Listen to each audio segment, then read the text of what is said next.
Bagian ini merupakan suatu simpulan sebagai hasil dari penalaran dari penjelasan sebelumnya. Hal ini ditandai oleh kata-kata yang berupa saran. Kata-kata berupa saran ada di kalimat yang kedua, yaitu anak perlu dibina dan dididik berbahasa santun. Ini merupakan kalimat saran sebagai penegasan di bagian penutup teks ceramah. Baiklah, mari kita bahas langkah-langkah menyusun ceramah. Yang pertama, menentukan topik.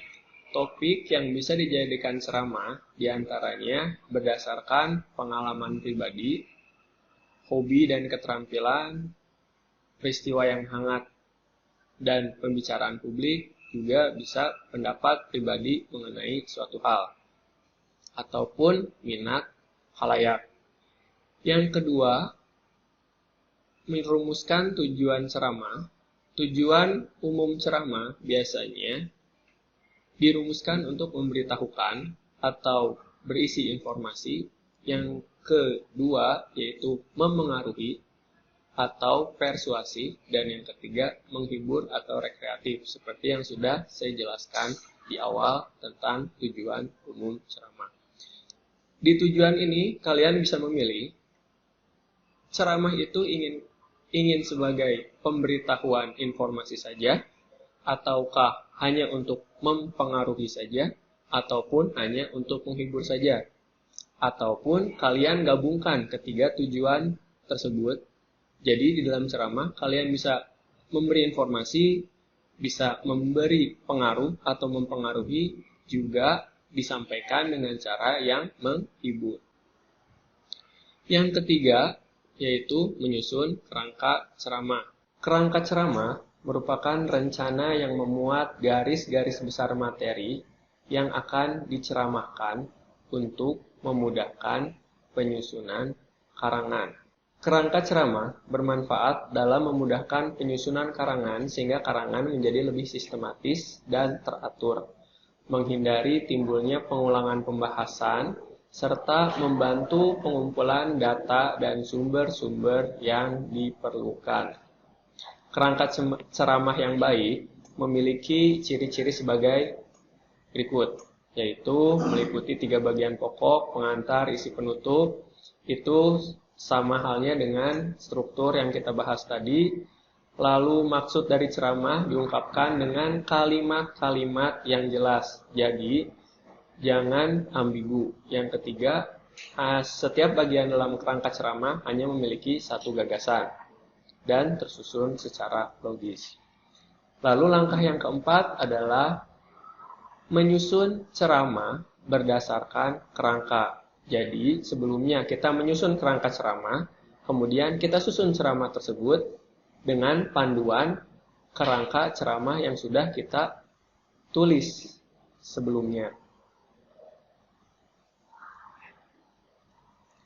Pengembangan kerangka menjadi naskah ceramah yang utuh dan lengkap harus melalui pemahaman dan penghayatan terhadap bahan-bahan yang ada, yaitu dengan cara mengkaji bahan secara kritis, meninjau kelayakan bahan, layak atau tidak bahan yang kita masukkan ke dalam kerangka ceramah.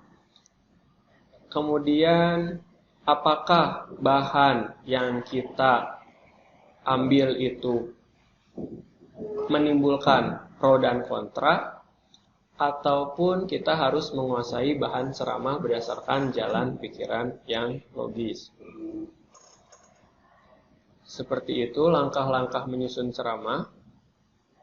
Kemudian setelah kita mengetahui langkah-langkah menyusun ceramah, kita akan membahas kaidah kebahasaan dalam ceramah. Dalam ceramah itu, kaidah kebahasaan yang dominan yaitu menggunakan kata ganti orang pertama atau tunggal dan kata ganti orang kedua jamak sebagai sapaan. Kata ganti orang pertama untuk pembicara menggunakan kata saya. Jadi sebagai contoh, Bapak Ibu yang saya hormati, itu menggunakan kata ganti orang pertama. Ataupun bisa jadi menggunakan kata ganti orang pertama jamak, kalau mewakili suatu organisasi. Bapak, Ibu yang kami hormati, itu bisa. Dan kata ganti orang kedua sebagai sapaan. Nah, Bapak dan Ibu itu adalah sebagai kata ganti orang kedua jamak. Bapak, Ibu, hadirin sekalian, saudara-saudara, itu merupakan kata ganti orang kedua jamak yang sering dipakai di kaidah kebahasaan teks ceramah. Yang kedua yaitu menggunakan kata-kata teknis atau peristilahan yang berkenaan dengan topik yang dibahas. Misal seperti yang saya contohkan tadi, kutipan teks tentang bahasa, tentang kesantunan bahasa sudah barang tentu menggunakan istilah-istilah tentang kebahasaan. Kata-kata kasar misalkan itu digunakan kata sarkastis, eufemistis, tata krama, kesantunan berbahasa. Karena yang kita bahas dalam ceramah tersebut adalah mengenai kesantunan berbahasa. Jadi istilah-istilah atau kata-kata teknis yang berkenaan dengan topik. Yang ketiga, menggunakan kata-kata yang menunjukkan hubungan argumentasi atau sebab akibat. Sudah jelas, karena di dalam struktur untuk memperkuat tesis, maka kita harus membutuhkan argumen-argumen yang kuat dan logis. Nah, kata-kata yang menunjukkan hubungan sebab akibat atau argumentasi, yaitu jika, maka, sebab, karena, dengan demikian, akibatnya, oleh karena itu. Yang keempat, menggunakan kata-kata kerja mental. Kata-kata kerja mental atau biasa kita sebut verba tingkah laku, yaitu kata kerja yang menunjukkan respon terhadap suatu tindakan. Misalkan diharapkan, contohnya memprihatinkan, memperkirakan, mengagumkan, menduga, dan berpendapat. Yang terakhir, yaitu biasanya teks ceramah itu menggunakan kata-kata persuasif, seperti yang terdapat dalam kutipan teks ceramah di bagian penegasan ulang. Biasanya kata-kata persuasif itu yang digunakan adalah hendaklah, sebaiknya, diharapkan, perlu, dan harus. Baiklah, seperti itu pembahasan mengenai teks ceramah.